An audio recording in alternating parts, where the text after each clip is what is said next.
The 12th of September, Rabbi Moore, Parsha Hashavua with Rashi, Ki Seitze.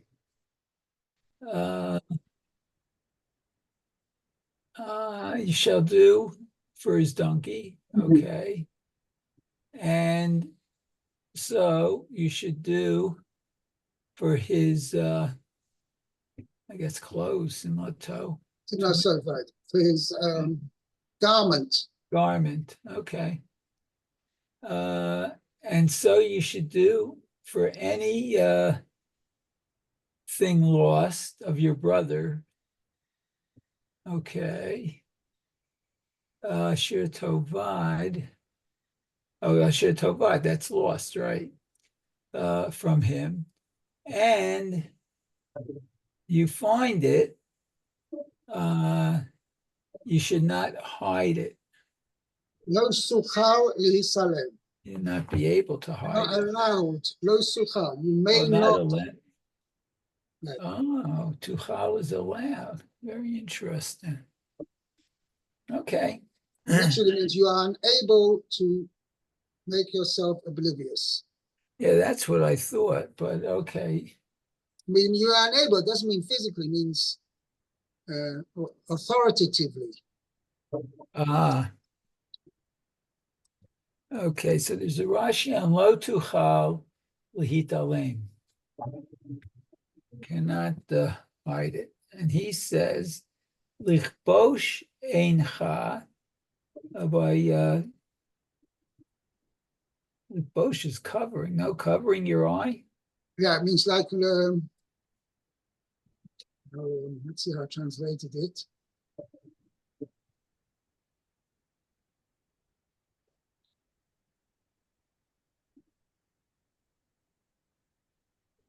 Like shutting your eyes. Oh, okay. As if you do not see it. Oh. Oh, okay. Ki'ilu, right. Eincha roelto, as if you do not see it.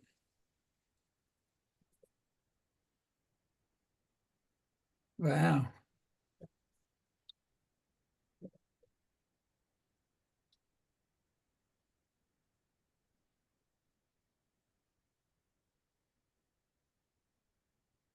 Sounds like there's no excuse not to help out in this Right. case. Wow. Okay. Very good.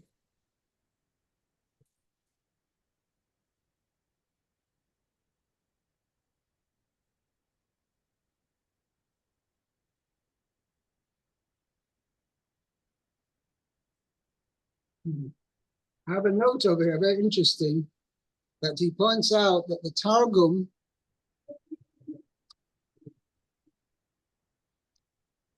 it's really dependent on the reading. Yeah. Rashi is saying that when it says Lo Suchal Yisaleim, it's the same prohibition as mentioned in Pasuk 1, and also similarly later in Pasuk 4, going on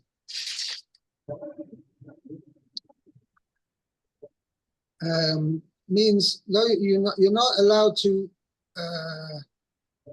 should we say hide yourself. Right. Pasuk 1, 2, huh?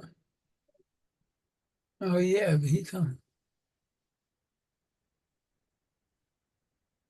He brings, however, reading in the Onkelos, which explains that Lihisaleh means to hide yourself, which refers to the ones you found and picked it up. You can't make yourself, you find somebody's gold watch. So you don't tell anybody about it, and you make sure that nobody knows about it so that you can keep it. So that's what the Torah is telling you a prohibition here, according to the Talmud. However, Rashi is pointing out that's not the meaning. Rashi says that that's not, as he's arguing with the Talmud.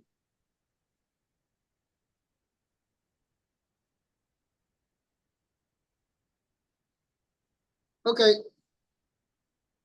let's see weiter. Now we come to another mitzvah in the next pasuk. Lu, pasuk 4. Are you here? Sir es chamod hachamor achicha o shoro noflim baderech v'his alamta mehem hakem takim imo. You shall not see the donkey of your brother or his ox falling on the road, and hide yourself from them. You shall surely raise them with him.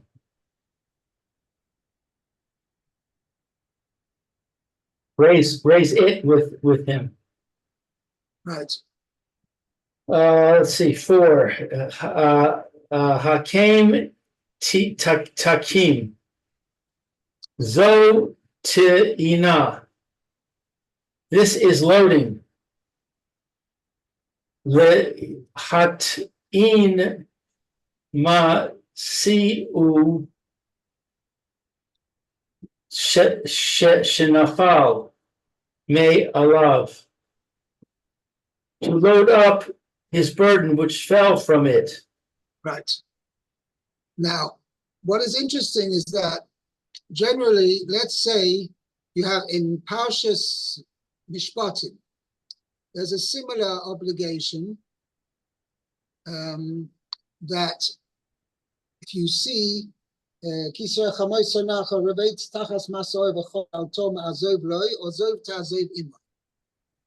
obligation that if you see even the ox of your enemy, so now somebody who hates you, you hate him.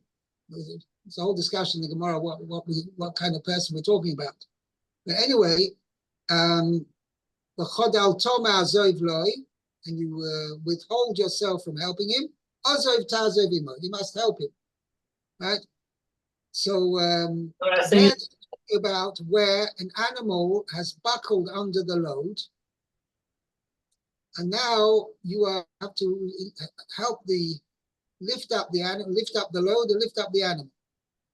And there's 2 aspects to this helping the animal and helping you help by helping the animal stand up. You are fulfilling a mitzvah of withholding or preventing tsar to the animal, but the animal shouldn't be suffering, which is a mitzvah of tsar balei chayim, that if an animal is suffering, you have to help him. Okay. And there's another mitzvah of Hashavua, which means if this animal is buckling under the load and the load is like, the owner is suffering a loss, a monetary loss. So by you helping the animal stand up, so you're doing 2 mitzvahs. One is you're saving the animal from suffering. And the second thing is you're also helping the owner, you're preventing the owner from having a monetary loss. That he can continue on his journey and he'll be able to get to his destination. But otherwise, if the animal would stay on the ground and with the burden on the floor, he wouldn't be able to get his merchandise or whatever he needs to get to the place, to its destination. So you're doing a double mitzvah. However, over here, where this pasuk is talking about, as Rashi points out, that the load fell off the animal.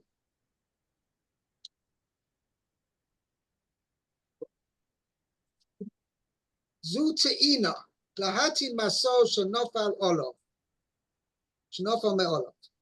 So we're not talking about that the animal is buckled under the is on the ground, right? But it means the burden which was on the donkey or on the ox has fallen off the donkey or fallen off the ox. So you've got a mitzvah, you've got to help them out. You've got to help the owner put it on. Now there's no mitzvah of Tsar Balei Chaim. Yeah, because the animal's not suffering. It's just there's only a mitzvah of Hashavua Saveda. So therefore, the Gemara says, right, when you have a choice of one animal which is buckled under its load and it's lying on the ground with the load, and you have another situation where the animal, the load has fallen off the back of the animal, and the owner needs you to help him put the load back onto the back of the animal. So the Gemara says, if you have a choice of those two things, helping the animal stand up and being reloaded with the burden comes before the mitzvah of just reloading the animal. Why? Because in the case of the animal's buckled under, he's got a mitzvah Tsar Balei Chaim as well. He's got two mitzvahs. Okay? Whereas where the animal's standing fine, just the load slipped off the back of the animal, so you just have a mitzvah of Hashavua Saveda of helping the owner. So therefore, that's what this parsha is talking about. By the way, note, it says, in this parsha, it says, your fellow man, right? Your brother. Okay? Whereas over there in the Parshas Mishpatim, it says you should not see the donkey or the donkey of your enemy. And there it says you've got to make sure to help him. Okay? So there's a whole discussion in the Gemara. I'm not going to go, it's quite involved and complicated, but what the Chayra comes out as follows, that since, even though this person who the Gemara discusses, how come you have a person that has an enemy, and it kind of sounds like, he's justified in having an enemy. So says the Gemara, yes, because this person, you've seen him do an Aveira, and there are no witnesses to the fact that he's done it. You're the only witness, and therefore he can't be brought to punishment by Beis Din. But he's done an Aveira, and he needs to do tshuva for it. So you are justified in having feelings of hatred towards him, because he's a Rasha. He's done an Aveira, and he hasn't done tshuva for it. Okay? But nevertheless, one has to help him because you have to help the animal. Why should the animal suffer just because the owner is a Rasha? Whereas over here, right, here we're not, the animal's fine. You don't need to be helping the animal. Okay? You're only helping the owner. So then it's limited to Achicha, to your brother. But if the owner is a Rasha, it could be that there's no mitzvah to help him, just where the mitzvah is just repairing or helping the owner repair his monetary loss, and to the animal there's no suffering. Okay? Yeah. Next Rashi. Imoy with him. Im be'alav, with its owner. Aval im halech halach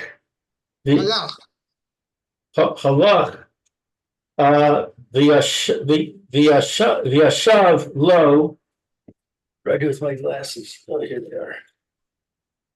But if the owner went and sat himself down, the Amar lo, and said to him, Ho'il the la lecha the alecha mitzvah.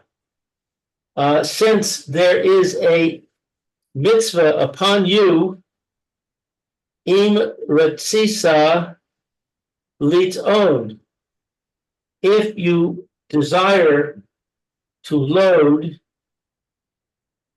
to own, load. Patur.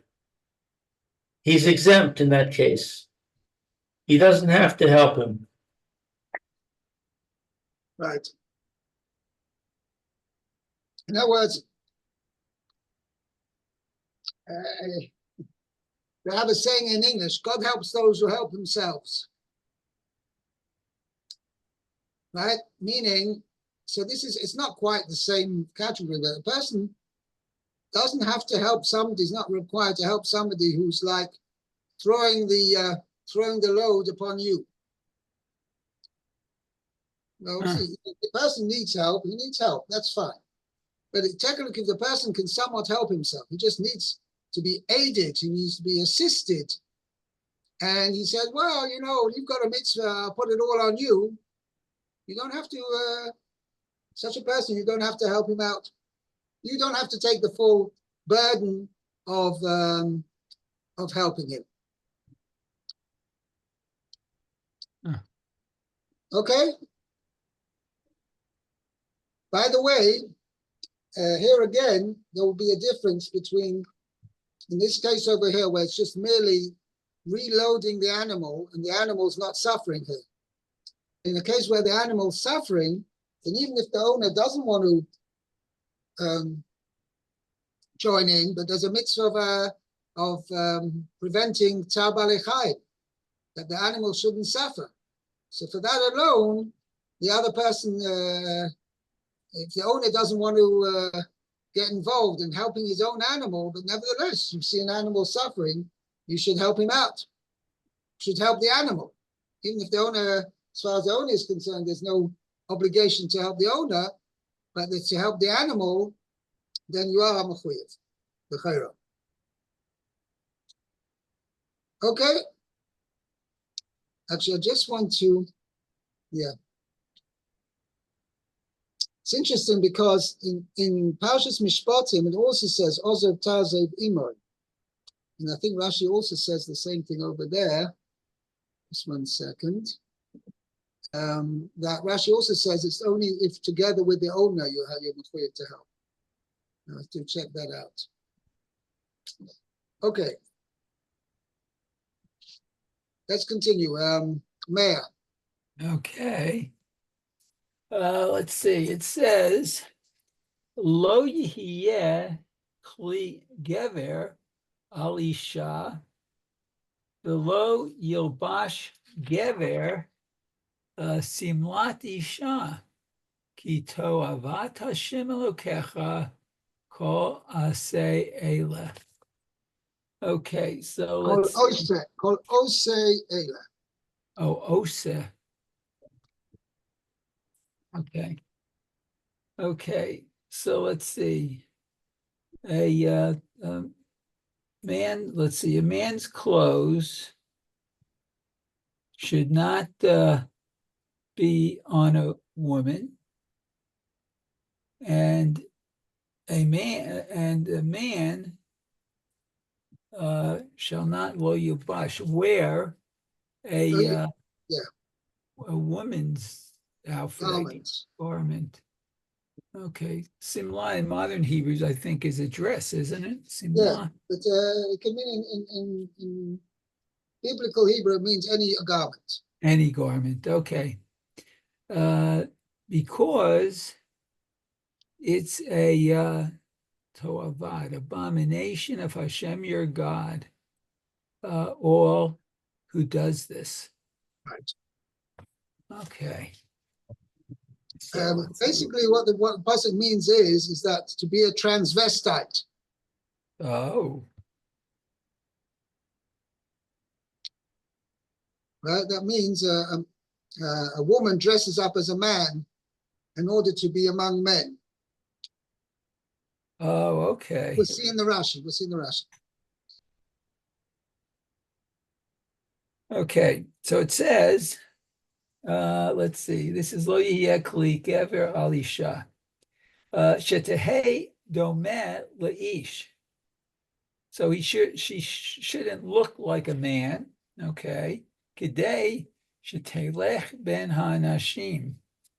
Means why does she dress up as a man? Oh, to be able to walk between men, among men, No, walk literally means she should be mixed with men. mixed with men. Okay. She'ein zo ella l'shem na'uf. Ni'uf. Oh, ni'u. Okay, because this is done. Shame L'shem. is for the purpose of immorality, which is Immorality. is where the intention is to be able to mix with men, that she should be able to be immoral with them. Oh, wow. Okay. And the next Rashi, let's see, it says, V'lo yilbash gever simlat isha. So a man should not wear a woman's outfit, a woman's clothes, I guess. Okay. Lelech le'shev ben anashim. Oh, to go and sit between women. Wow. Davar acher, another explanation. Shelo yasir se'ar ha'erva. Okay, so he shouldn't remove se'ar, the hair. Oh, this is pubic hair, it says. Oh, wow. V'sa'ar shel beit hashechi, and the hair of his armpit. Okay, so he, in other words, he shouldn't do what a woman does, I guess. Right. Wow. The kids say he shouldn't go around to make himself look like a woman. Right. Wow. Okay. Well, that makes sense to me. Okay. The next Rashi, ki to'avat.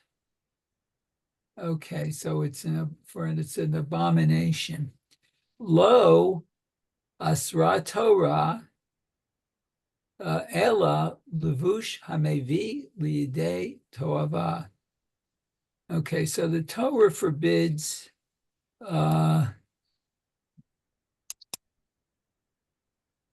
let's see. Only a garment or a type of that can lead to this type of abomination. abominable behavior. Oh, okay. Wow. Okay.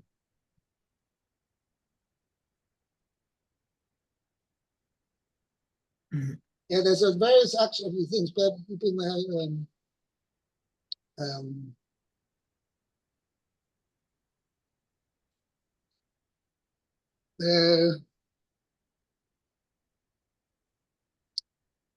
for instance, I mean, let's say, I don't know what the thing is. For instance, in places where women wear pants, and that's the accepted dress of women.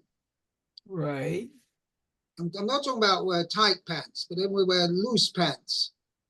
So it could be that's not a problem, even though men in our circles, only men wear pants.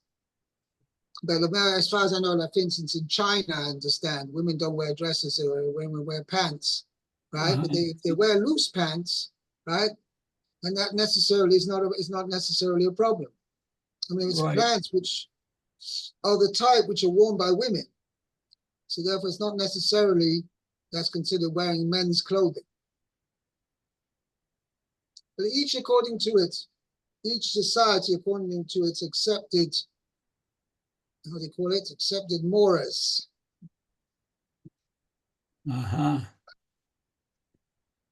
Okay, I think we'll stop here. And I wish you a good Shabbos. Have a good Shabbos, Rabbi. Good Shabbos, Rabbi. Thank you. Thank you so much. Hope you get a good shluch on Shabbos. Okay. Okay, be well.